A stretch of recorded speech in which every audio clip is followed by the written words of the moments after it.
Hey guys, I hope आप सब बहुत मज़े में होंगे and thank you so much जो आपने लास्ट एपिसोड के लिए इतने सारे अच्छे अच्छे कमेंट्स किए मुझे मोटिवेट करने के लिए। पर कुछ कमेंट्स देखे मैंने जिसमें उन्होंने लिखा था कि अगर इमेजेस होती तो अच्छा होता। आई नो गाइस, पर इमेजेस है ही नहीं तो मैं कुछ कर ही नहीं सकती। और जो मैं इमेजेस लगा रही हूँ उसका सिर्फ मीनिंग इतना ही है कि मैं किस कैरेक्टर के बारे में बात कर रही हूँ। अगर आप वो देखना चाहते हैं तो वो कैरेक्टर आपको पिक्चर में दिख जाएगा, अदरवाइज आपको पिक्चर्स की कोई ज़रूरत ही नहीं है। अगर आप सिर्फ स्टोरी को सुन लेंगे तो शायद आपको उतनी ही अच्छी समझ में आएगी। आप ट्राई करके देखिएगा, फिर बताइएगा। तो चले फिर आज की कहानी शुरू करें। दादी को आईसीयू में सेटल करके उस शाम घर पर पहली बार शेंदाई ने खुद इनिशिएटिव लिया। उसने सीधा जू मोयू का हाथ पकड़ के उसे अपने बेडरूम में खींच लिया। यहाँ तक कि उसने अपनी ग्लैंड के फेरोमोन ब्लॉकिंग पैच को भी निकाल के फेंक दिया।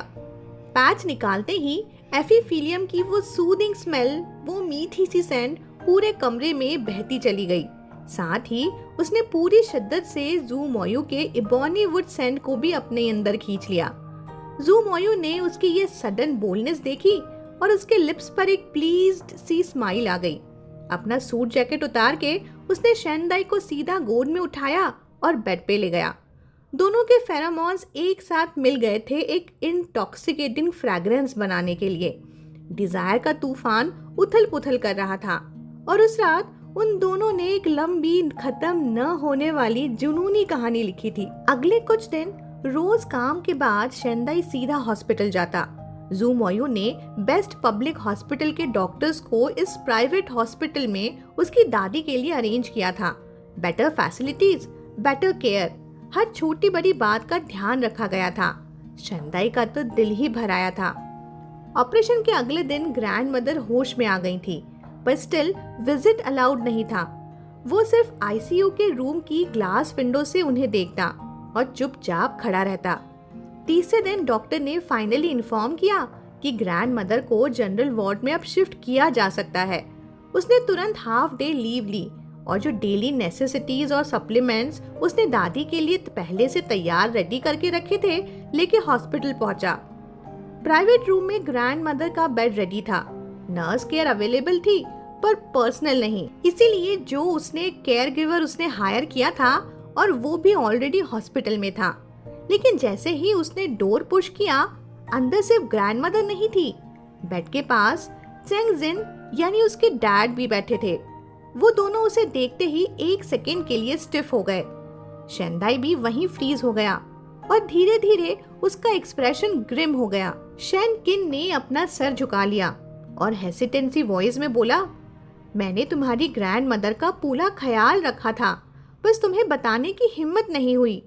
ग्रैंड मदर का चेहरा अभी थोड़ा परेशान लग रहा था, जिसे समझ नहीं पा रही हूँ कि क्या सही है और क्या गलत। शेंदाई के दिल में चाहे जितनी रिसेंटमेंट थी अपने डैड के लिए, पर वो नहीं चाहता था कि अभी अभी ऑपरेशन से गुजरी पेशेंट का दिल ज्यादा परेशान हो। इसीलिए उसने गुस्से या शोर शराबे के बजाय सीधा अपनी दादी के पास जाके उनका कमजोर सा शोल्डर सॉफ्टली पकड़ के पूछा, ग्रैंडमा अब कैसा फील कर रही हो? ग्रैंडमा के लिप्स पे एक ब्राइट सी स्माइल आ गई। बोली, अब तो मैं काफी बेटर हूँ और ऑपरेशन के बाद वूंड भी इतना नहीं दुख रहा है। आईसीयू में जब तुम आए थे मुझे पता था, तुम काम से टाइम निकाल के आए थे ना? शेंदाई ने सॉफ्टली दादी को रीअश्योर करते हुए कहा, काम का क्या है दादी, ऑपरेशन बहुत सक्सेसफुल रहा, ट्यूमर तो ऑलमोस्ट निकल गया है। अब बस फॉलो अप ट्रीटमेंट सही से करना होगा और तुम कंप्लीटली रिकवर हो जाओगी। ये कंप्लीटली रिकवर करना उसके लिए तो सपने जैसा ही था, पर इस सर्जरी का अनएक्सपेक्टेड सक्सेस उसके दिल में एक नई उम्मीद जगाने के लिए भी काफी था। तभी शेन किन ने सॉफ्टली एक्सक्यूज लेते हुए कहा, मैं कुछ लेने जाता हूँ, और रूम से निकल गया। उसके बाद शेंदाई और ग्रैंड मदर के बीच एक ऑकवर्ड सी सिचुएशन बनी हुई थी और काफी देर बाद शेंदाई ने साय लेते हुए कहा, वो मुझे पहले कॉल कर चुका था ग्रैंडमा, पर मैं मिलना नहीं चाहता था, इसीलिए उसने मेरे ऑफिस पे वेट किया और यहाँ तक फॉलो करके आया। शेंदाई की बात सुनकर ग्रैंडमा ने स्लोली कहा, बचपन से ही वो ऐसा ही है, जो करना होता है बस कर देता है, चाहे कोई कुछ सोचे या कहे। शेनदाई ने सॉफ्टली पूछा, पर आपको कैसा लगता है? ग्रैंड मदर ने अपना सर झुका लिया, काफी देर तक चुप ही रही। फिर शेनदाई ने उनका हाथ अपने हाथ में ले लिया। बचपन में ये हाथ कितने खूबसूरत थे, जो पेंटिंग करते, कुकिंग करते, किन बजाते, फ्लावर्स अरेंज करते। अब ये हाथ पतले, हड्डी उभरे हुए, स्किन तो बिल्कुल पेपर जैसी हो गई है। और शेनदाई समझ गया। जब वो वार्ड में आया था, उसने तुरंत पहचान लिया था कि ग्रैंड मदर का दिल पहले ही पिघल चुका है। तो अपने बेटे को माफ करने का सवाल ही नहीं था। माँ अपने बच्चे को कभी छोड़ नहीं सकती ना। आंखों में आंसू भरकर ग्रैंडमा बोली। उसे देख के रियलाइज हुआ कि वो भी अब बुढ़ा हो गया है। शायद ये साल उसके लिए भी मुश्किल रहे होंगे। पता नहीं क्यों मुझे लगता है कि वो अभी भी एक बच्चा ही है। शेनदाई की आंखें भी लाल हो गई थी।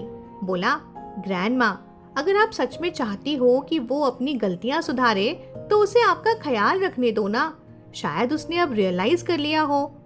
चाहे उसके दिल में कितनी भी रिलक्टेंस थी अपने डैड के लिए, लेकिन ये वही बात थी जो उसकी ग्रैंडमा सुनना चाहती थी।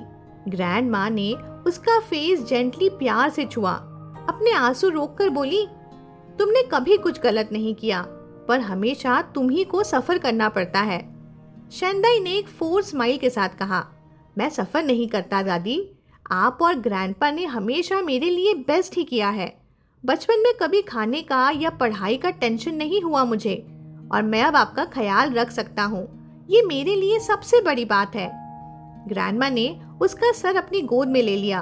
बोली, अदाई, तुम हो इसलिए मुझे जिंदगी टफ नहीं लगती, सच में। शेनदाई ने अपनी आंखें बंद कर ली और ग्रैंडमा की बॉडी से आने वाली हाइड्रोजन पेरोक्साइड की स्मेल को महसूस किया। खुशबू अच्छी नहीं थी, पर उसमें एक अपनापन, एक वार्म छुपी थी जो उसका घर था। ग्रैंडमा अब जल्दी थक जाती थी, तो थोड़ी देर बात करके ही नींद में चली गई। रूम से बाहर निकला तो हॉलवे में वही मिला जिसकी उसे उम्मीद थी, मतलब उसके डैड। बाप बेटे की नजरें मिली। बेटा ठंडा, बिल्कुल डिटैच्ड, और बाप गिल्टी और कॉन्शियस। शेनदाई वॉल के सहारे खड़ा हो गया और काम आवाज में बोला, ग्रैंडमा अपने बेटे से ही अपना ख्याल रखवाना चाहेंगी। तुम आ जाओ ना ये काम संभालने के लिए। केयर गिवर डिस्चार्ज तक रहेगी, उसके बाद तुम हैंडल कर लोगे ना। शेनकिन ने तुरंत हाँ में सर हिला दिया। शेनदाई ने फिर पूछा, काम है अब तुम्हारे पास? कोई इनकम सोर्स? थोड़ी सेविंग्स है। ठीक है, मैं तुम्हें एक हाउसकीपर का स्टैंडर्ड रेट दूंगा। डेली एक्सपेंसेस का भी खर्चा कवर करूंगा। पैसे सही से मैनेज करना, हर एक्सपेंसेस का रिकॉर्ड रखना, और हाँ, बचत करना ठीक है, पर खाने पीने या कपड़े में कॉम्प्रोमाइज मत करना।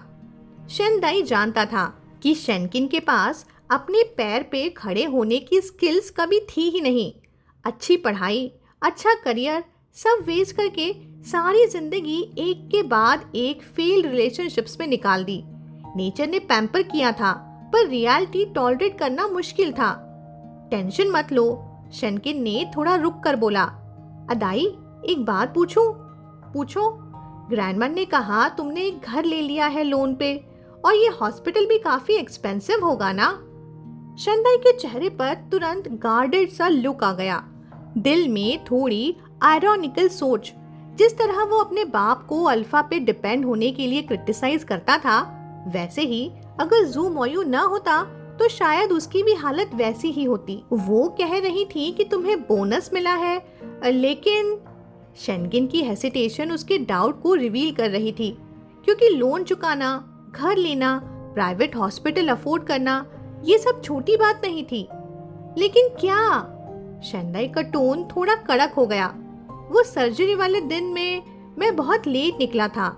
सोचा तुम जाओ तब दोबारा ग्रैंडमा से मिल लूंगा, पर जैसे ही हॉस्पिटल के एंट्रेंस पे आया, मैंने तुम्हें एक रोल्स रॉयस में चढ़ते देखा, एक अल्फा के साथ। शेनदाई की आंखें तुरंत नैरो हो गईं। उसका एक्सप्रेशन एकदम आइसी कोल्ड। अदाई, गुस्सा मत हो, मैं फॉलो नहीं कर रहा था, बस सरप्राइज हो गया था।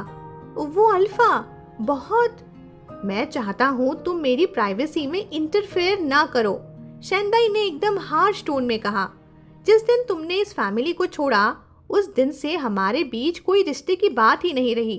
बस ग्रैंडमा का ख्याल रखना और शांति से रहना। शेनकिन के शोल्डर्स एकदम स्लम हो गए, जैसे उसे बहुत बुरा लग गया हो, पर फिर वो बोला, समझ गया, बस इतना चाहता हूँ कि तुम खुश रहो और मेरी तरह ना बन जाओ। मैं नहीं बनूंगा, शेंदाई ने सीधा जवाब दिया और वापस वार्ड की तरफ मुड़ गया। डोर बंद होने के बाद भी शेंदाई को अपने बाप शेनकिन की वो प्रोबिंग नजर महसूस हो रही थी। उसने आंखें बंद कर ली, पर हेडेक शुरू हो गया था और जैसे ही उसके मुंह से निकला, मैं नहीं बनूंगा, उसके दिमाग में जू मोयू का चेहरा आ गया।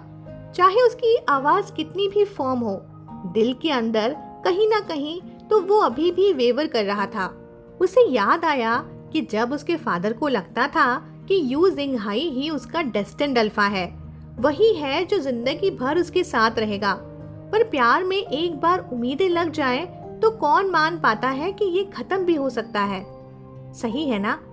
सीन शिफ्ट होता है अगले दिन। अगला दिन फ्राइडे था। काम के बाद चेंगजीमाई शेंदाई के साथ हॉस्पिटल गई, हाथ में कुछ मेडिसिनल टॉनिक्स लेकर। कार में बैठे बैठे शेंदाई ने उसे अपने फादर के वापस आने की बात बता दी थी।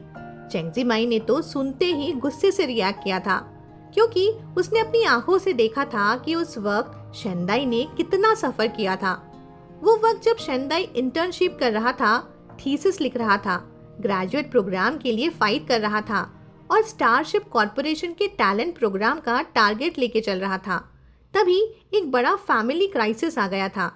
ऐसे सेटबैक से तो ज्यादातर लोग टूट जाते हैं, पर शेंदाई ने दांत भींच कर सब हैंडल किया था और साथ में और जॉब्स करके पैसे जमा करके अपना गोल भी अचीव किया।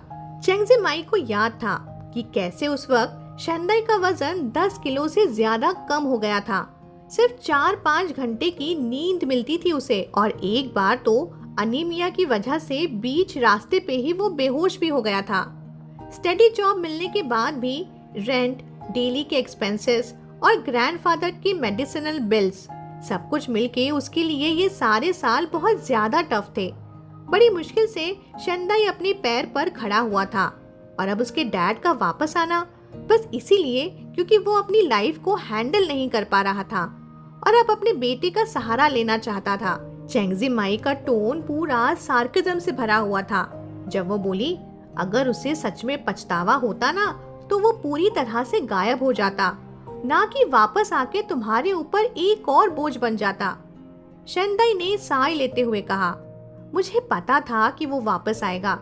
जब उसके पास कोई और ऑप्शन नहीं बचेगा, मैं कुछ कर भी तो नहीं सकता ना।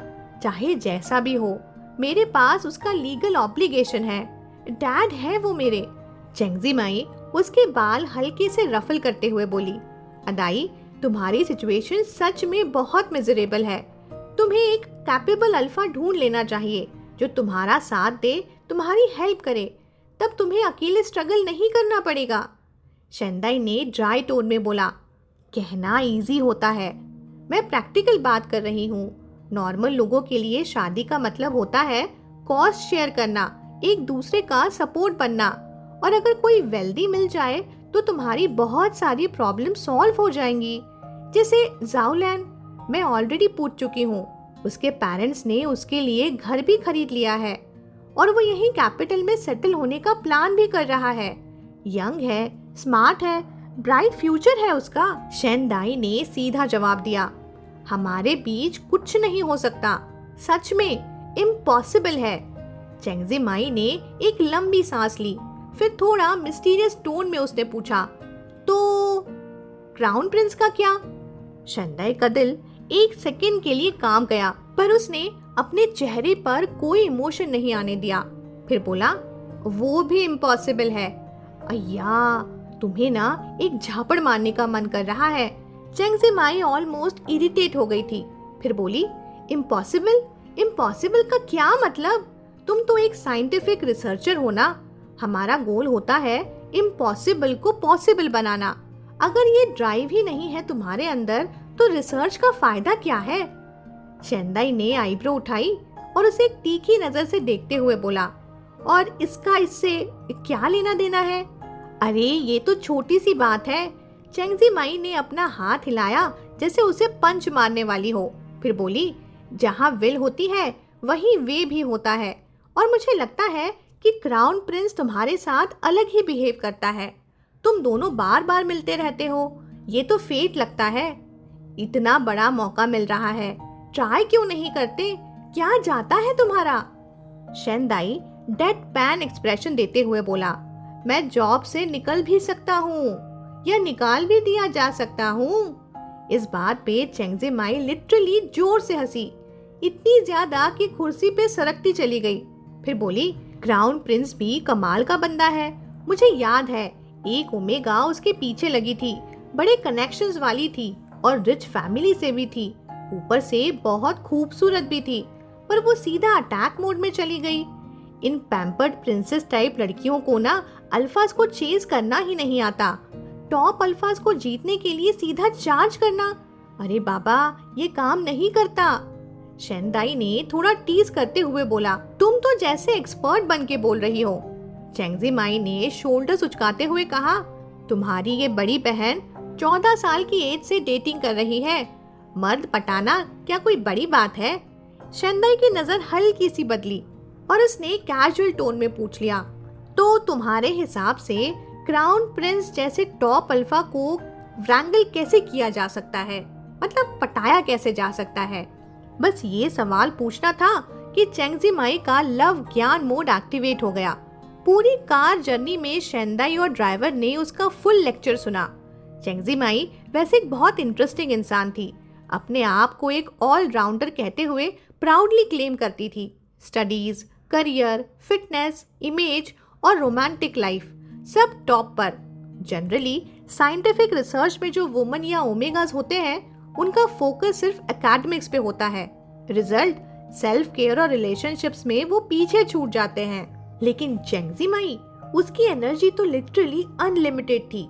हर चीज में क्यूरियोसिटी और एक्सप्लोर करने का जज्बा। इवन प्यार के मैटर को भी वो एक साइंटिफिक रिसर्च प्रोजेक्ट की तरह ही ट्रीट करती थी। उसके हिसाब से दो लोगों के बीच का इमोशनल कनेक्शन भी एक साइकोलॉजिकल स्टडी है जिसे साइंटिफिक लॉजिक से भी समझा जा सकता है। हाय रे, कितना टफ बना दिया इसने इसे।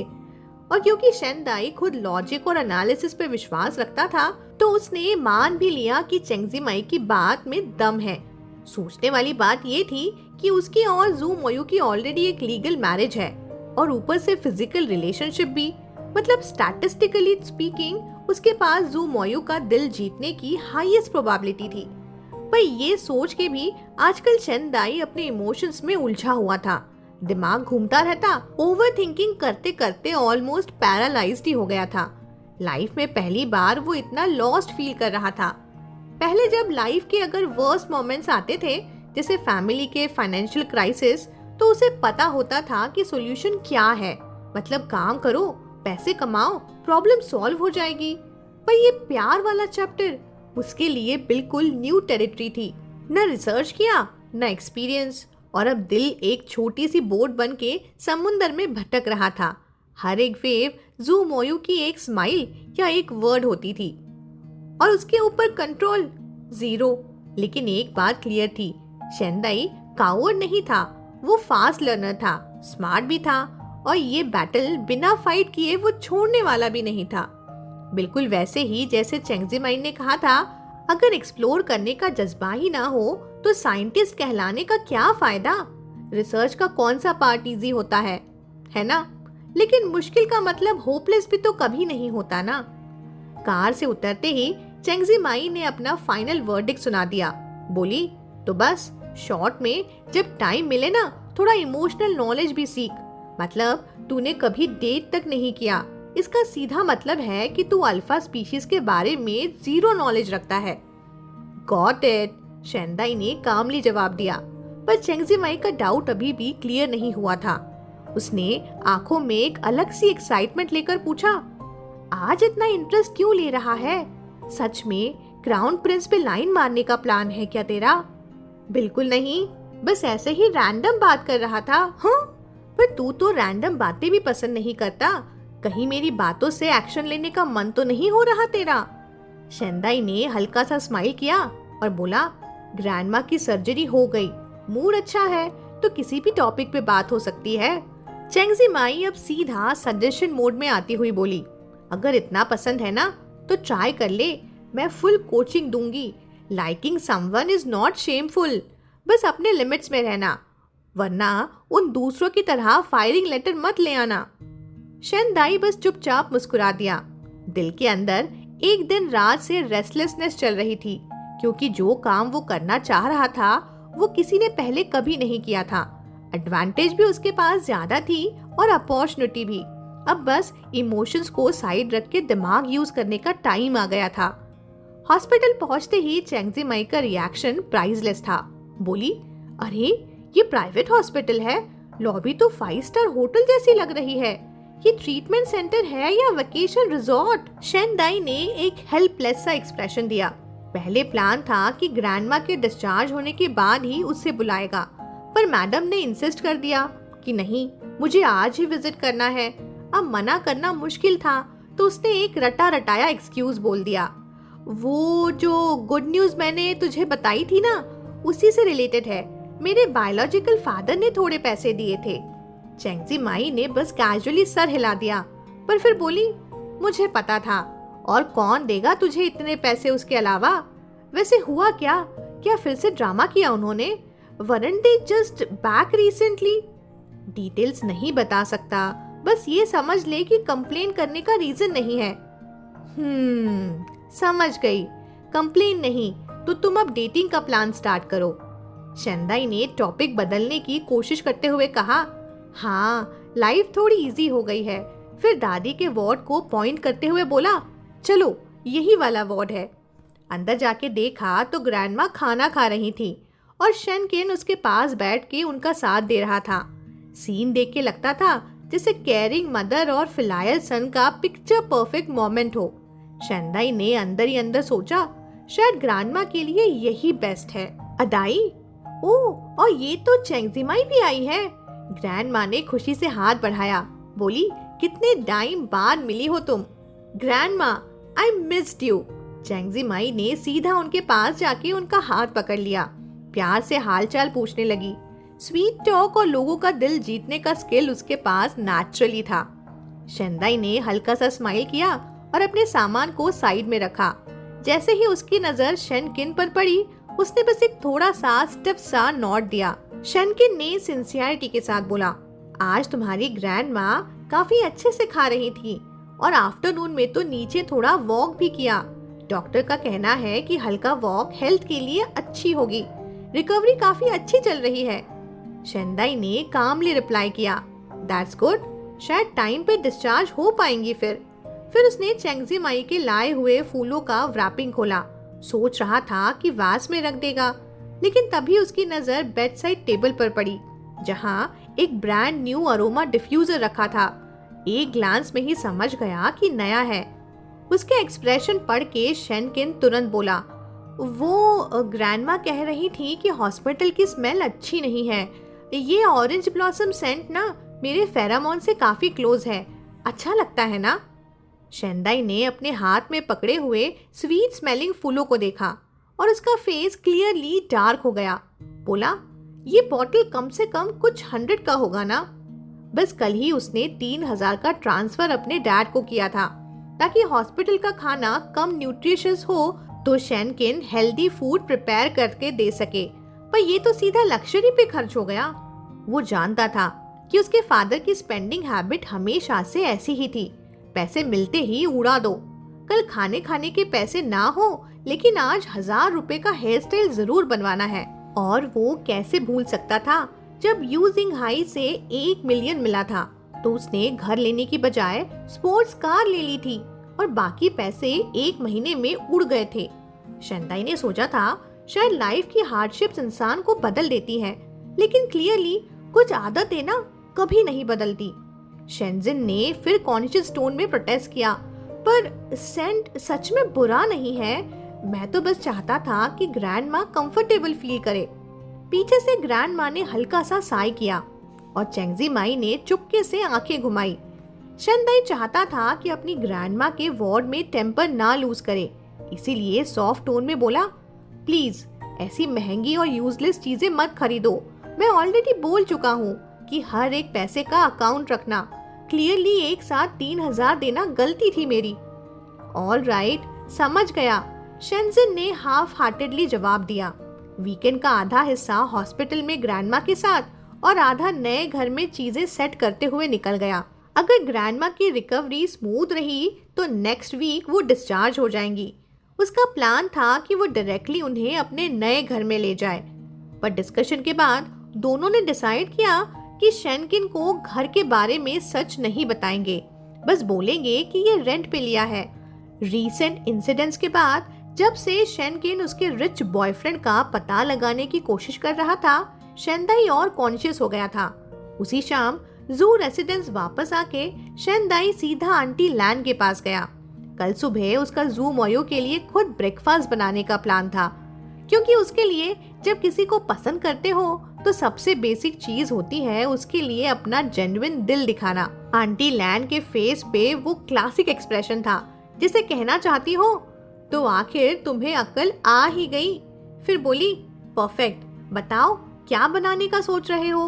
मैं किचन से इंग्रेडिएंट्स अभी प्रिपेयर करवा देती हूँ। शेनदाई ने हल्का सा स्माइल करते हुए कहा, इट्स फाइन आंटी, जो अवेलेबल होगा उसी से कुछ बना लूंगा।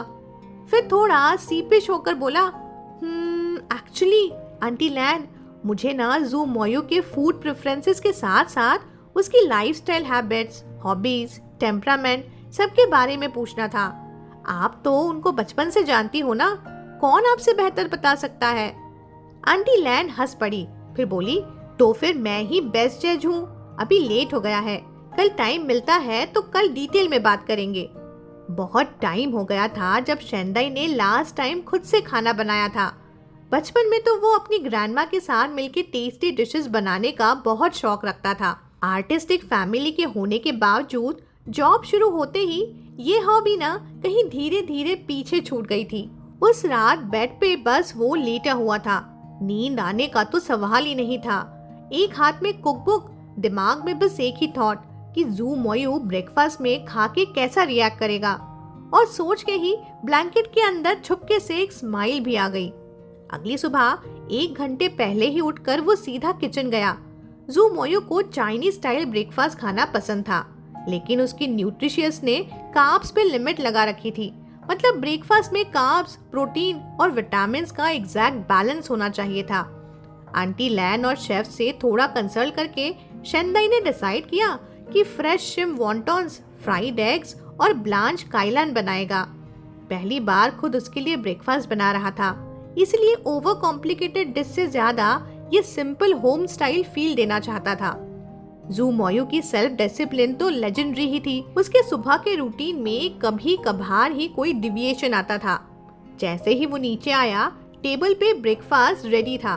शेनदाई को देखते ही वो थोड़ा सरप्राइज हुआ और बोला, अभी तक गए नहीं? लेट होने का डर नहीं रह गया है क्या?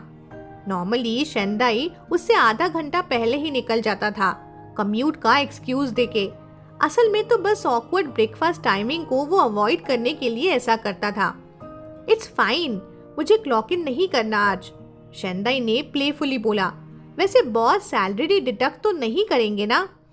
जू मोयू ने हल्की सी चकल की, फिर बोला, उसके लिए तो मुझे पहले रिसर्च इंस्टीट्यूट के रूल्स ही चेंज करने पड़ेंगे।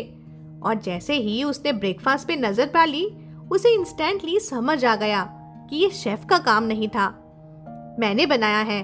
शेनदाई का दिल फास्ट बीट कर रहा था, लेकिन उसने टोन कैजुअल सी बनाई रखी।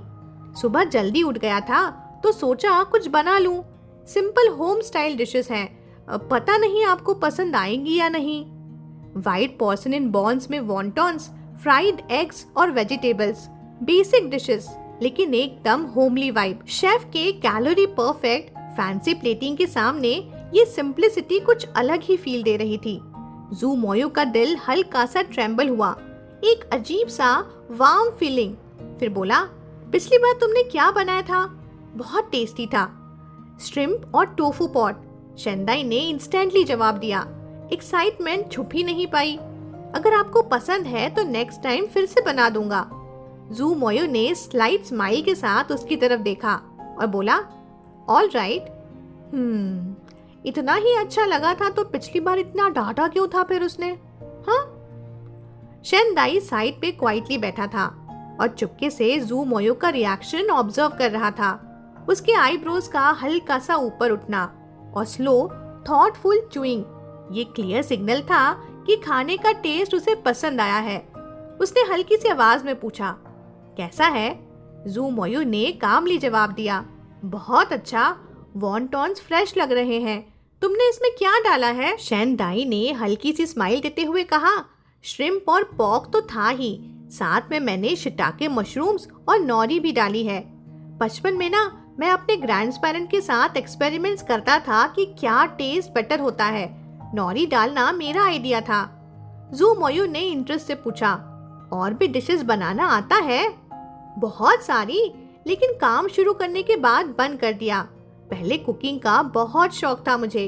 उस मोमेंट ने शेनदाई को अपने कलरफुल टीनेज ईयर्स याद दिला दिए थे। 20 साल से पहले लाइफ सिंपल थी, फैमिली परफेक्ट न सही, लेकिन ग्रैंड पेरेंट्स का प्यार और सपोर्ट पूरा था। वो उसकी हर रिग्रेट को फिल करने की कोशिश करते थे। अच्छी एजुकेशन, कंफर्टेबल लाइफ, हॉबीज का फुल सपोर्ट। लेकिन 20 के बाद लाइफ सिर्फ एक चीज बन गई थी, पैसे कमाना, बस पैसे कमाना। आज जब वो वॉन्टॉन फोल्ड कर रहा था तो थोड़ी देर के लिए उस पुरानी लाइफ का टेस्ट वापस आ गया।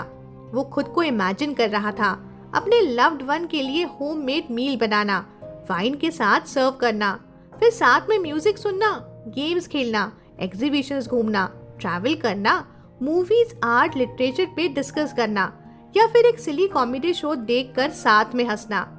ग्रैंड पेरेंट्स के इन्फ्लुएंस से उसमें एक क्वालिटी डेवलप हुई थी कि लाइफ के छोटे छोटे डिटेल्स पर नोटिस करना और उन्हें अप्रिशिएट करना। एक फ्लावर, एक पेंटिंग, एक टी सेट, उसमें घंटों खो जाना। लेकिन अब वो क्वालिटी कहीं खो गई थी। अब जब लाइफ का स्ट्रगल कम हो गया था तो शायद ये चीज फिर से वापस लाने का टाइम भी आ गया था। जू मोयो ने कामली कहा, ग्रेट, कभी टाइम मिला तो तुम्हारे और स्किल्स टेस्ट करने पड़ेंगे। शेनदाई के लिप्स पे हल्का सा कर्व आया और उसने अपने वॉन्टॉन का बाइट लिया। उसके लिए ये लाइफ का सबसे टेस्टी वॉन्टॉन था। ब्रेकफास्ट के बाद जू मोयो ने ऑफर किया कि चलो मेरे साथ कार में चलो। कार राइड के बीच एकदम कैजुअली जू मोयो ने काफी सीरियस वाली बात छेड़ दी। लूना न्यू ईयर के बाद असेट ट्रांसफर के लिए उसे उसकी कोऑपरेशन चाहिए होगी। पिछले 1 साल से मर्जर का डिस्कशन चल रहा था और अब कहीं जाके प्रोग्रेस हो रही थी। जू मोयो ने क्लियरली समझाया, यूजिंग हाई के कुछ हाई क्वालिटी एसेट्स जैसे उसके माइनिंग राइट्स और प्रोस्पेक्टिव राइट्स एक सब्सिडियरी कंपनी को ट्रांसफर करेगा ताकि लायबिलिटीज अलग की जा सके। तुम्हें उस कंपनी के करंट लीगल रिप्रेजेंटेटिव की जगह लेनी होगी और कंपनी तुम्हारे नाम पर ट्रांसफर हो जाएगी। फिर उसने कामली ऐड किया, वैसे अपनी शादी का मर्जर पे ज्यादा लीगल इफेक्ट नहीं है, बाइंडिंग जरूर है थोड़ी लेकिन लिमिटेड, लेकिन हाँ ये ट्रस्ट का बेस बनता है और इसी से आगे का प्रोग्रेस स्मूथली हो पाएगा। शेनदाई ने हल्की सी सीरियस एक्सप्रेशन के साथ सिर हिलाया। पूरी डिटेल तो शायद उसे समझी ही नहीं, लेकिन ये क्लियर था कि उसे मीडिएटर बन के डील स्मूथ करनी है, मतलब एक तरह का थर्ड पार्टी गारंटर। और जो 10 मिलियन उसे मिले थे वो बेसिकली एक तरह की फी ही थी। दिल में थोड़ा सेल्फ मॉकरी के साथ उसने सोचा, इतनी बड़ी डील की फी थोड़ी कम नहीं है। फिर उसने कैजुअली पूछा, जब तुम्हारे पास ये क्वालिफिकेशंस आ जाएंगी तब तुम यूजिंग हाई के सारे माइंस ले लोगे? जू मोयो ने कामली ना में हेड शेक किया और बोला, ज्यादा से ज्यादा 1-2, बस इतना ही रखूंगा, बाकी या तो बेच दूंगा या एक्सटर्नल पार्टनर्स के साथ में काम करूंगा, क्योंकि कुछ माइंस बहुत टाइम से आइडल हैं या फिर वो नेचुरल लैंड प्लानिंग के साथ और इन्वायरमेंटल स्टैंडर्ड्स के साथ मैच नहीं करते, तो गवर्नमेंट भी उन्हें रिक्लेम कर सकती है। और ऑनेस्टली उनको डेवलप करने का काम बहुत हैवी है, कॉस्ट इफेक्टिव तो बिल्कुल भी नहीं है। शेनदाई ने तुरंत सजेशन देते हुए कहा, अगर सिर्फ 1-2 रखोगे तो तारिम बेसिन वाला माइन प्रायोरिटी पे लो। इंटर्नशिप के टाइम प्रोफेसर के साथ सर्वे किया था मैंने, बेस्ट क्वालिटी वहीं से निकला था। जू मोयू ने भी कंफर्म किया, हाँ, इनिशियल असेसमेंट में उसको ए ग्रेड माइन क्लासिफाई किया गया है। मर्जर के बाद डिटेल स्टडी करेंगे और जब वो टाइम आएगा तुम्हें वहाँ इवैल्यूएट करने भेजने का प्लान है मेरा। शेनदाई एक सेकंड के लिए पॉज हो गया, फिर बोला, मैं इवैल्यूएशन एक्सपर्ट नहीं हूँ, ये तो जियोलॉजिकल एक्सप्लोरेशन का काम होता है ना। जू मोयू ने उसे पेशेंटली समझाया, सिर्फ वही नहीं, अगर हम डिसाइड करते हैं माइंड डेवलप करने का तो जियोलॉजिकल एक्सप्लोरेशन के साथ साथ एनवायरनमेंट का भी सर्वे होगा।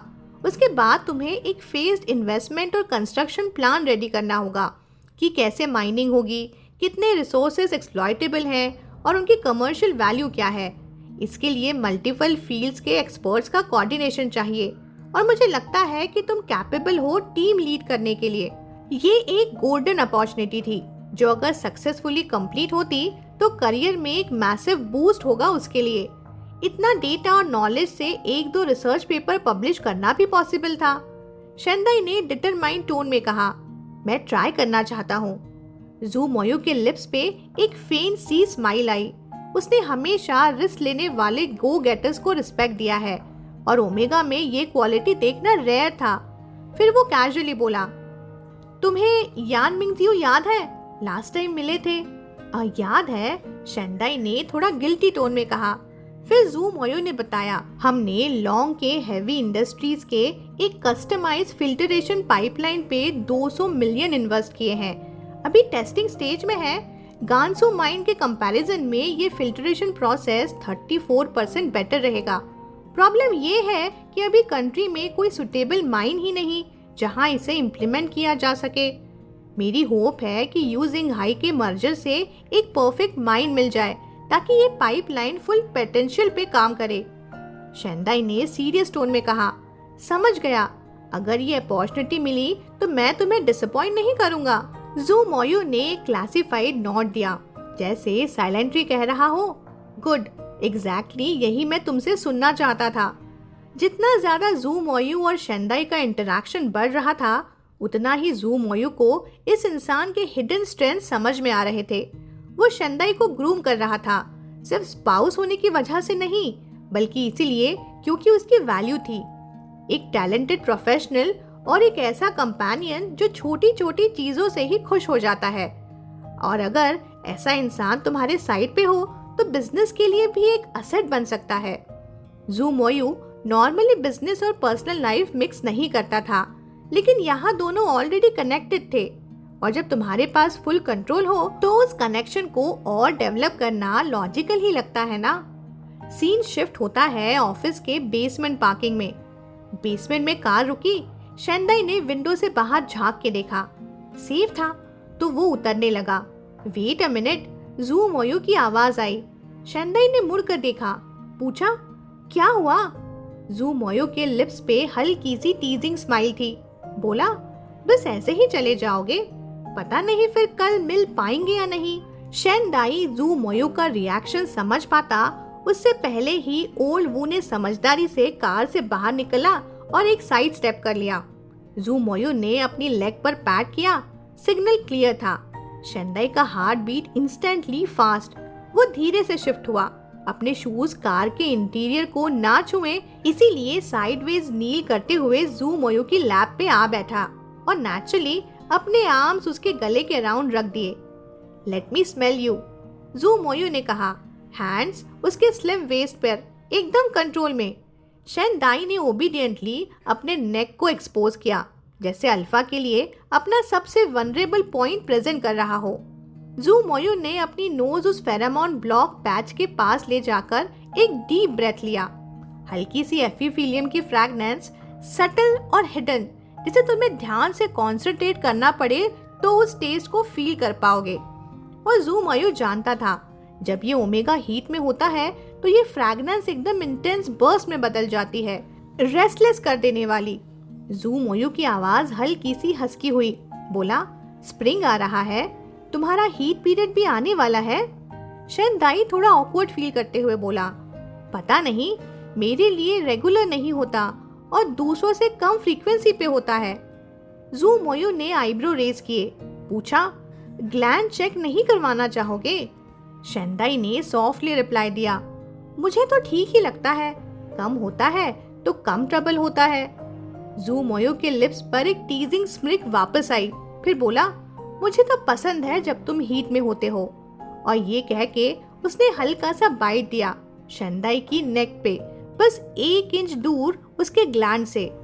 शेंदाई के लिप्स से एक हल्की सी आवाज निकल गई। उसका बॉडी इंस्टिंक्टिवली कर्ल हो गया, दर्द की वजह से नहीं, बल्कि इसीलिए क्योंकि नेक पे ये बाइट अपने आप में एक सिंबल था। और उसके दिमाग में तुरंत एक थॉट फ्लैश हुआ, मार्किंग। कोई भी ओमेगा ऐसे मोमेंट में कंपोज रह पाएगा? मुश्किल ही था। जू मोयो ने उसका चिन अपने फिंगर्स में पकड़ के फोर्सफुली उसके लिप्स कैप्चर किए। किसके बीच जैसे कुछ सोचता हुआ बोला, तो तुम हीट में काफी एनर्जेटिक हो जाते हो। एक अल्फा जो मार्क देना नहीं चाहता, उसके लिए ओमेगा का हीट पीरियड एक प्योर इंडल्जेंस का सीजन था, जहां ओमेगा ओवरली ओबीडिएंट थोड़ा फ्लर्टियस बन जाता और अल्फा को मैक्सिमम सेटिस्फैक्शन देता। लेकिन एक ओमेगा जो डेस्परेटली मार्क चाह रहा हो, उसके लिए एक पीरियड एक टॉर्चर बन जाता, जहां दर्द और प्लेजर का मिक्स उसे अपने प्राइमल इंस्टिंक्ट्स के सामने सरेंडर करने पर मजबूर करता। शेंदाई सिर्फ चुप रहा। उसे ऑलरेडी पता था कि जू मोयो को उसके नॉर्मल डेज का काम नेचर पसंद नहीं था। जू मोयो ने जैसे कुछ फील ही नहीं किया। शेंदाई के ईयर लोब को प्लेफुली बाइट करके चकल करता हुआ बोला, एनुअल हॉलिडे पे तुम्हें जहाँ जाना है ले जाऊंगा और एक प्रॉपर हीट अलाउ करूंगा, ठीक है?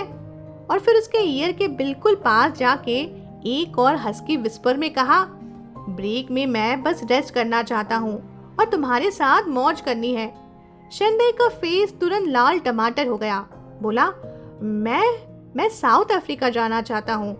जू मोयो ने स्मिर्क किया, बोला, ऑल राइट, साउथ अफ्रीका चलेंगे। शेंदाई ने ऑकवर्डली ऐड किया, नहीं, मेरा मतलब वहाँ का माइन है ना। जू मोयो ने शेंदाई के वेस्ट पर हल्की सी पिंच देते हुए कहा, देखते हैं, टाइम मिलेगा तो जाएंगे, चलो अब काम का टाइम हो गया। शेंदाई ने जल्दी से कार से उतर के अपने स्लाइटली मेसी कपड़े और बाल ठीक किए और पब्लिक लिफ्ट की तरफ सीधा चला, पीछे देखे बिना। उसका चेहरा डेफिनेटली रेड था, शायद पूरा फ्लश हुआ, लेकिन उसके अंदर एक अनईजी फीलिंग भी थी कि जू मोयो ने कभी सोचा ही नहीं कि उसका हीट पीरियड उसके लिए क्या मतलब रखता है। माँ के बिना वो सिर्फ सफर करेगा, पर करे भी तो क्या? जू मोयो ने कभी उसके पर्सपेक्टिव को सीरियसली कंसिडर किया ही नहीं। फिर भी शेंदाई अब इजीली हर्ट होने वाला नहीं था। जो डिसाइड कर लेता है, उसके लिए हार्डशिप सिर्फ अब एक एक्सपेक्टेड पार्ट ही था। वो तब तक गिव अप नहीं करेगा जब तक सिचुएशन उसकी सहन शक्ति के बियॉन्ड न चली जाए। देखते ही देखते दादी के डिस्चार्ज का दिन भी आ गया। उस दिन जब दादी हॉस्पिटल से डिस्चार्ज हुई, चेंगजी मई भी हेल्प करने आ गई थी। शेंदाई के ज्यादा दोस्त नहीं थे, तो उसने सोचा जिमाई को बुलाना परफेक्ट रहेगा। इस तरह वो दादी के वापस आने का सेलिब्रेशन भी कर लेंगे और छोटा सा हाउस वार्मिंग भी हो जाएगा। पिछले 2 महीनों से जिस भी वक्त उसके पास थोड़ा सा भी फ्री टाइम होता, शेंदाई ने इस नए घर को सेट करने में लगा दिया था। बड़ा फर्नीचर से लेके जैसे सोफा, फ्रिज और छोटी चीजें जैसे टिश्यू बॉक्स होल्डर तक, हर एक चीज उसने बहुत केयर से चूज की थी। पिछले घर के कलर स्कीम और स्टाइल को फॉलो करते हुए उसने एक ऐसा स्पेस बनाया था जो कंफर्टेबल भी हो और देखने में ब्यूटीफुल भी। दादी रिनोवेशन के टाइम सिर्फ एक ही बार यहाँ आई थी, इसलिए जैसे ही वो अंदर आई, उनका एक्साइटमेंट और सरप्राइज छुपाना मुश्किल था। बार बार हर रूम को देखती, स्लो स्टेप्स लेते हुए वॉक करती रहीं।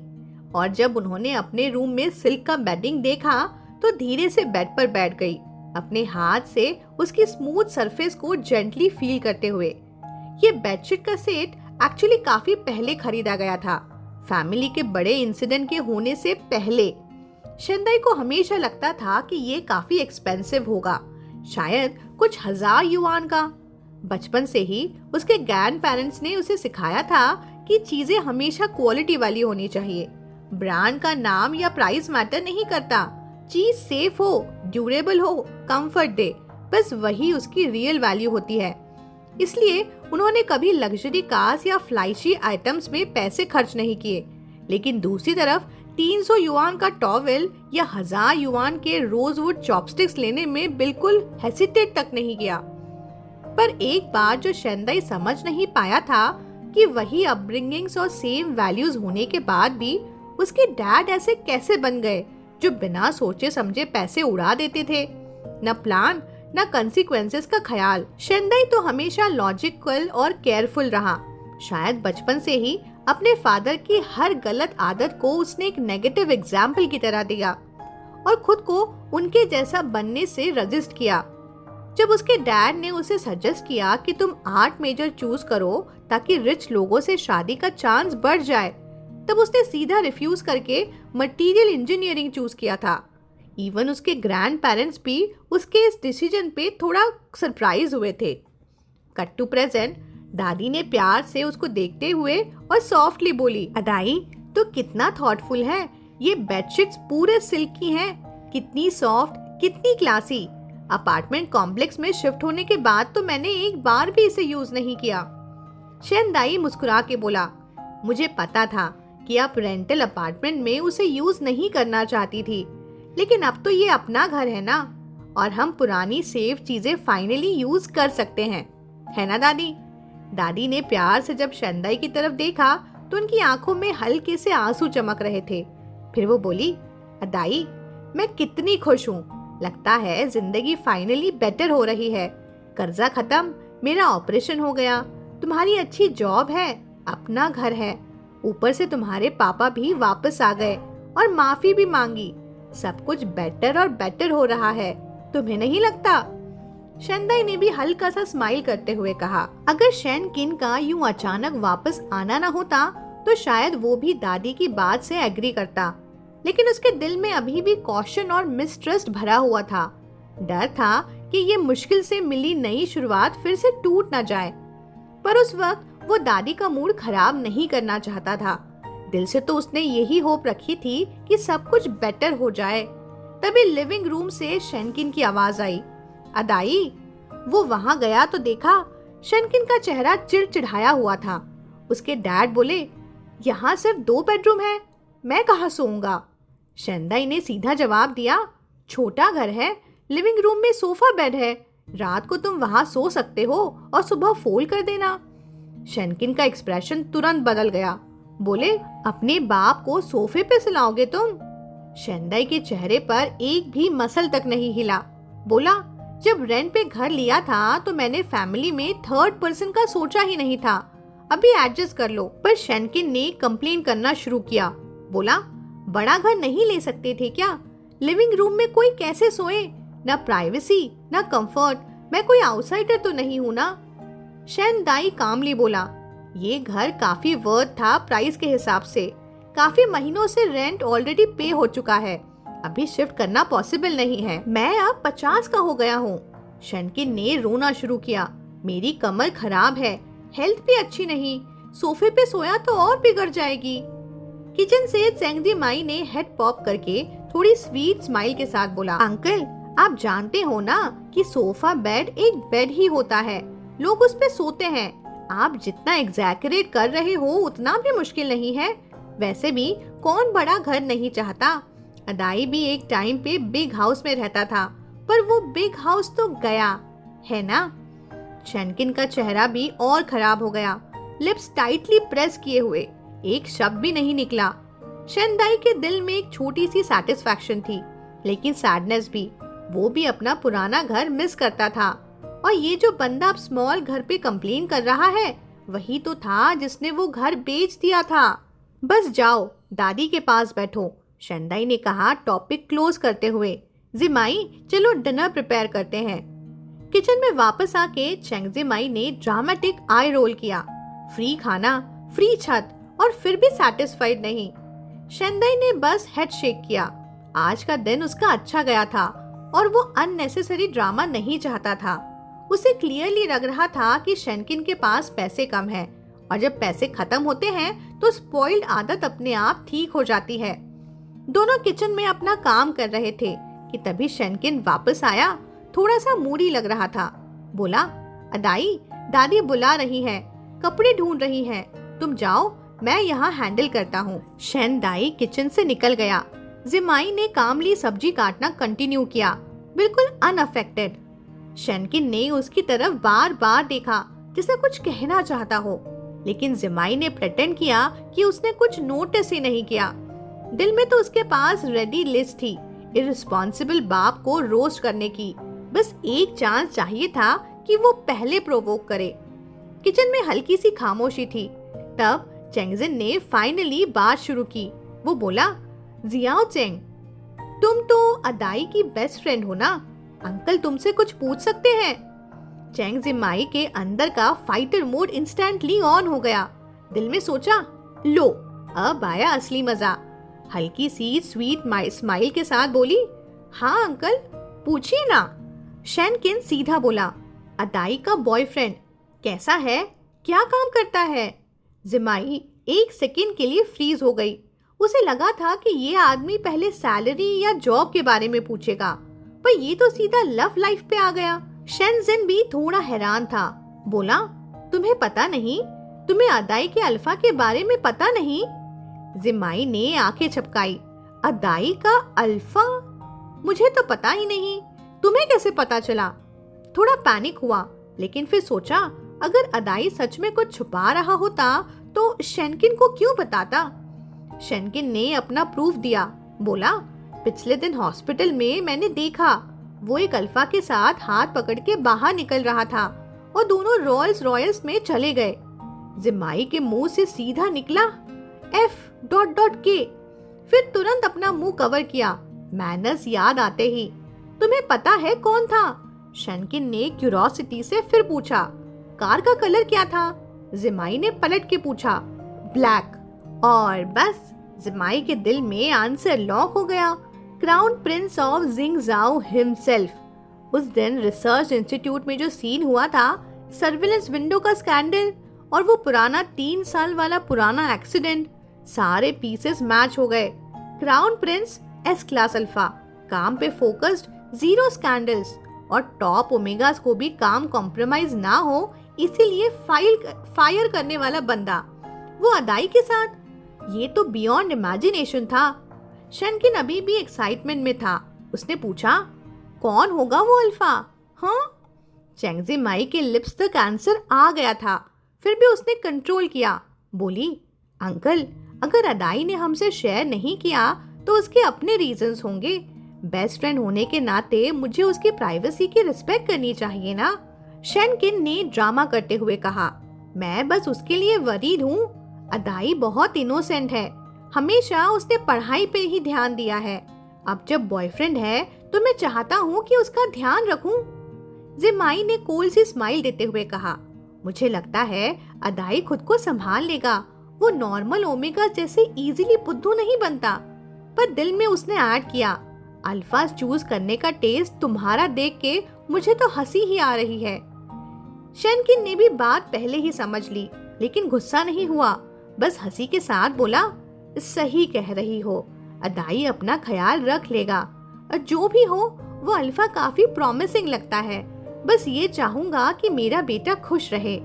जिमाई का ध्यान अब उसके वर्ड्स पे बिल्कुल नहीं था। उसका दिमाग बस एक ही थॉट पे लूप कर रहा था कि मुझे अदाई से ये कंफर्म करना ही पड़ेगा। शाम को चारों ने नए घर में पहला डिनर किया, केक काटा, व्हाइट वाइन भी गई और एटमॉस्फेयर भी सरप्राइजिंगली वार्म था। इवन शनदाई का नजरिया भी थोड़ा सॉफ्ट हो गया था टुवर्ड शनकिन। दिल से सोचा, अगर ये आदमी सच में बदल गया है तो मैं उसकी छोटी मोटी कमियों को इग्नोर कर सकता हूँ, क्योंकि पेरेंट्स को सपोर्ट करना अपना फर्ज है ना। टेबल के सारे डिशेस का एक फोटो खींच के शनदाई ने जू मयू को भेजा। दादी हॉस्पिटल से वापस आई, नए घर में शिफ्ट किया, छोटी सी सेलिब्रेशन है। ये टोफू सूप को छोड़ के बाकी डिशेस मैंने ही बनाई हैं। थोड़ी देर बाद रिप्लाई भी आया, कॉन्ग्रेचुलेशंस। शनदाई के लिप्स पे हल्का सा स्माइल आ गया। जिस इंसान को तुम पसंद करते हो उसके साथ अपनी लाइफ की छोटी छोटी मोमेंट शेयर कर पाना और उस पे भी रिप्लाई मिल जाना, ये अपने आप में एक अलग ही हैप्पीनेस देता है। है ना? हे गाइस, आई होप आपको आज की एक्सप्लेनेशन वीडियो भी ज़रूर पसंद आई होगी। अगर पसंद आई हो तो लाइक और कमेंट ज़रूर करके जाइएगा, और अगर चैनल को सब्सक्राइब नहीं किया हो तो वो भी ज़रूर करके जाइएगा। अगर आप वीडियो को पसंद करते रहेंगे तो इसका अगला एपिसोड में ज़रूर लेके आऊँगी। तो गाइस, मिलती हूँ जल्दी अगली वीडियो में। Good night.